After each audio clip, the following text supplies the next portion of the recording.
could say, just can't find a way. You are a rainbow in our rainbow. Copyright has, you can imagine this as a series of circles. We, online as well as everyone where else, we want to make sure that people who directly infringe copyrighted materials, that is, who themselves copy for money to take advantage of someone else's work without permission, that they are liable. And they are. They're liable online, they're liable offline.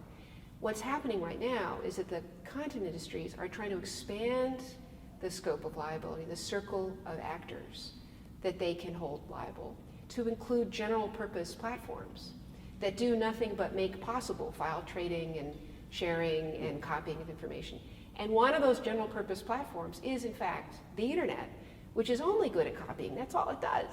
And so they're trying to figure out ways to expand who they get to go after when they're upset about copyright infringement. It's like the Staples commercial with the great big red easy button. An easy button for going after infringement is going after a giant platform like Google or the old Yahoo or eBay or an internet service provider and saying, you're liable if you don't act proactively to protect our stuff, to keep our files from being traded on your network.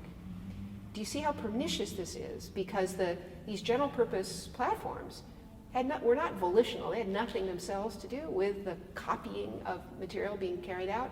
They're very far away from that actor that decided himself or herself to make a copy. But they're big targets and they have lots of money, and if they get scared, they'll start shaping their platforms to serve the interests of this one industry, the content industry.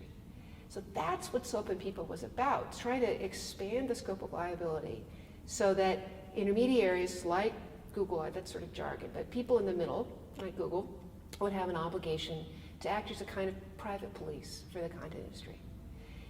All of these issues fit together because the ultimate private policeman is the carrier, is Comcast or Verizon.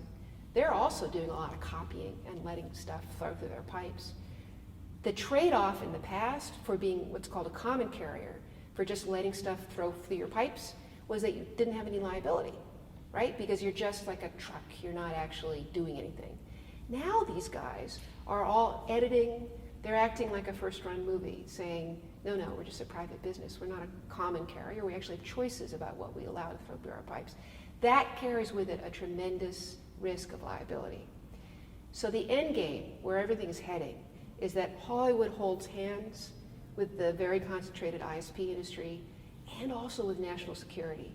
And all three of these actors have an interest in a very controlled internet that serves surveillance in the name of copyright policing, and a thoroughly monetized and controlled internet experience.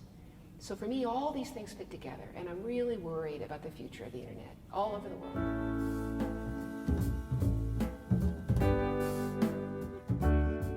Is that a lot of little copying, the sort of the mice, they just happen.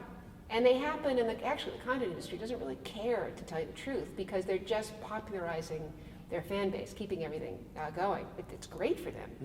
If we have a world in which digital copying can be perfectly tracked, where deep packet inspection works perfectly, where you know exactly where every image has come from, and the carrier and all these actors can watch for that, then even remixing becomes impossible or illegal, or even all the mice can get caught. Right now, the elephants, the copiers of entire movies, are relatively easy to find, but the mice are very difficult to find.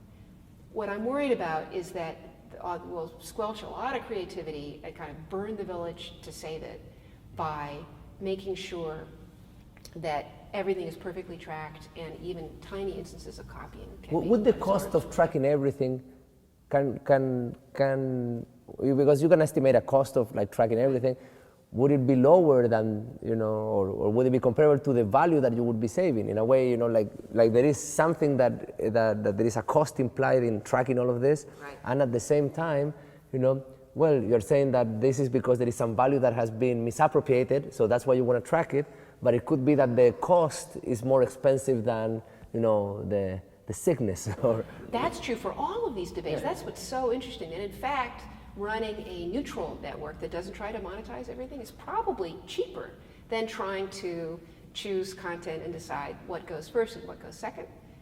But that kind of calculation, that kind of high-minded, what's more valuable to us calculation, is very rarely done by companies that are afraid and are trying to meet quarterly, targets. They want perfection in tracking and are not actually interested in the long. The thing is that the company is making the calculation in its own internal circle, but not in the larger circle. So if they can increase their circle and the global circle gets smaller as a consequence, it's still good. From a profit maximizing mindset. I'm not saying that they all have a profit maximizing, but the ones that would do, like value and profits, obviously, they're not perfectly aligned. And it's more of a religion often, that's our stuff. You're taking our stuff. It's a very old-fashioned kind of moral rights approach to copyright, that you're actually stealing from me, almost like you've unlocked my house and taken things from me, if you borrow a couple of frames from a movie and remix it into something else. And what we've done over the last 20 years is propertize the idea of intellectual property so that it actually feels to the content companies like a tangible object that's been taken from them, over which they really think they should have control. And the consequences to the world and to society, be damned, that's not their concern. They're trying to maximize their own return. That's not evil.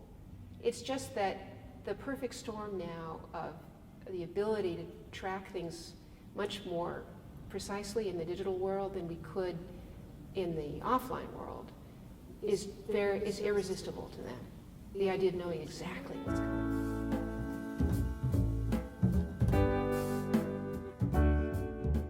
Copyright doesn't even start until we have the printed book and the idea that the publishers wanted to control distribution of their stuff. So it's always been about distribution, controlling distribution of objects. That's where copyright comes from.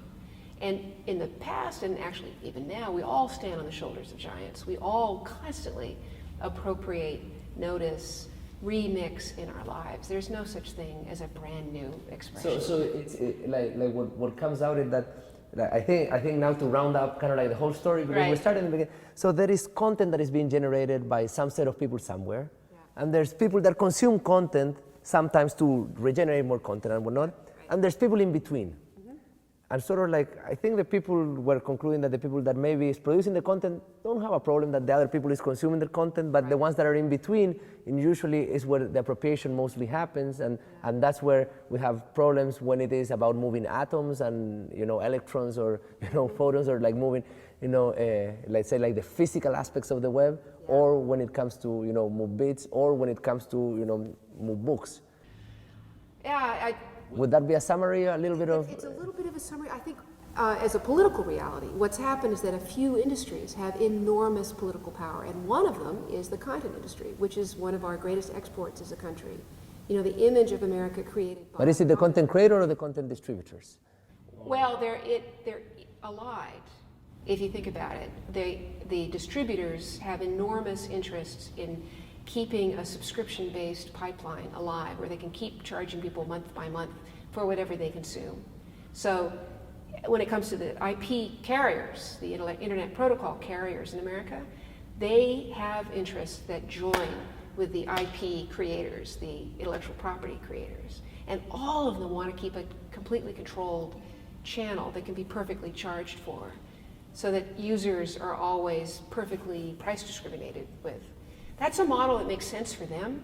It's not a model that makes sense for the rest of society, where all these spillover effects are so important, where we hear something, we read something, we reincorporate, we communicate with people around the world.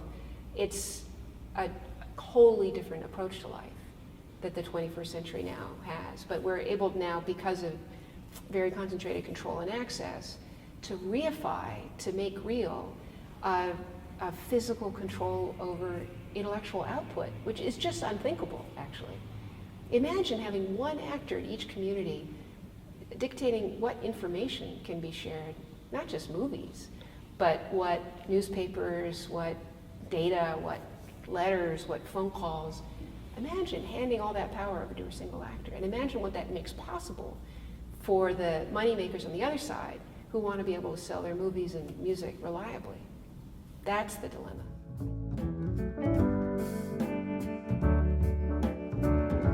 So much I could say, just can't find a way. You are a rainbow in our rainy day. The taste of your smile caresses my mind, even while you're out of my sight.